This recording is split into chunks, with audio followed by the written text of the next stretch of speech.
सबसे बड़ी पार्टी है, सबसे माने बहुत बड़ी पार्टी है वोट के प्रतिशत के हिसाब से भी और प्लस माने विधायकों की संख्या के हिसाब से।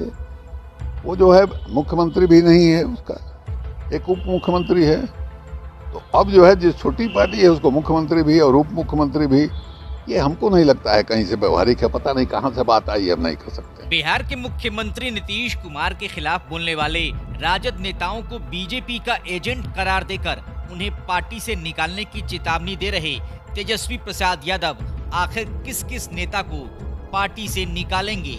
अब राजद के एक और बड़े नेता ने नीतीश कुमार की समाधान यात्रा पर निशाना साधा है। राजद के राष्ट्रीय उपाध्यक्ष शिवानंद तिवारी ने समाधान यात्रा पर गंभीर सवाल उठाए हैं। इससे पहले राजद विधायक सुधाकर सिंह और विजय मंडल समाधान यात्रा पर खुला हमला बोल चुके हैं।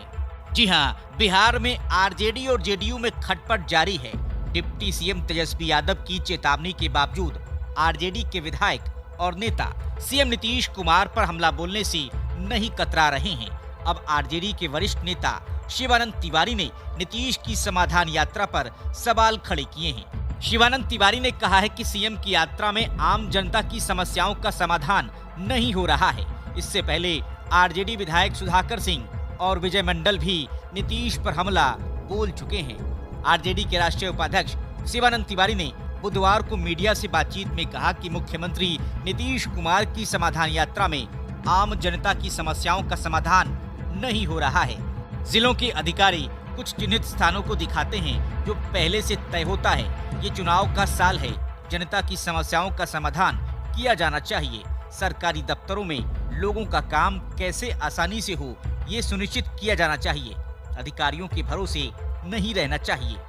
शिवानंद तिवारी ने कहा कि उन्होंने जीवन भर लालू, नीतीश और रामविलास के साथ कंधे से कंधा मिलाया है, ठेहा लगाया है। ऐसे में उनके राजनीतिक और नैतिक फर्ज को निभाने का उन्हें अधिकार है और गलत को गलत बोलने का भी अधिकार है। बिहार गांधी, जेपी और लोहिया की भूमि है।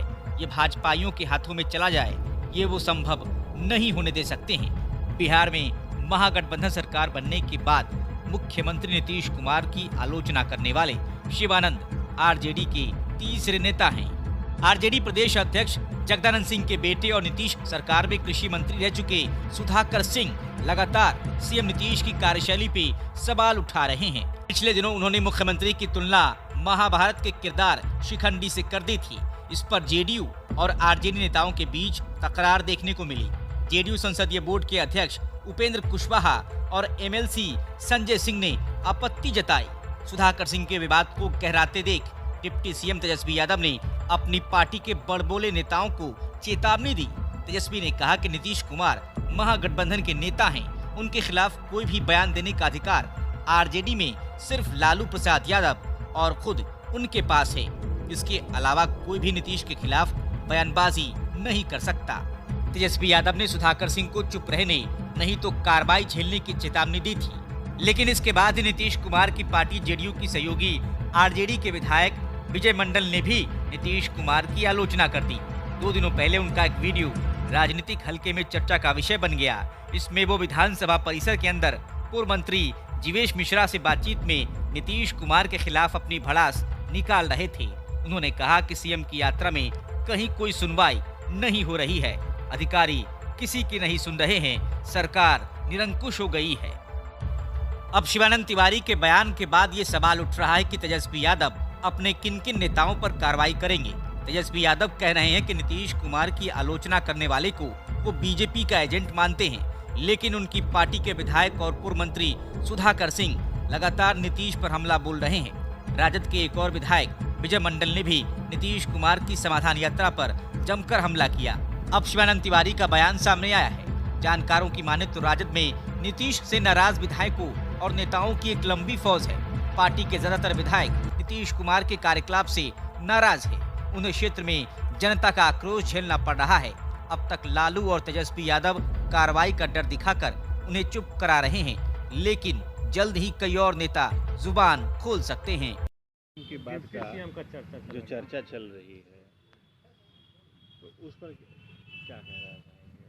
देखिए, हमको कोई जानकारी नहीं है इस बारे में। कोई इस तरह की चर्चा चल रही है, इसलिए कि देखिए, ये लालू यादव और नीतीश कुमार में जब एग्रीमेंट हुआ तो राष्ट्रीय जनता दल के विधायकों की संख्या मेरे 78-80 के लगभग है या 77 है।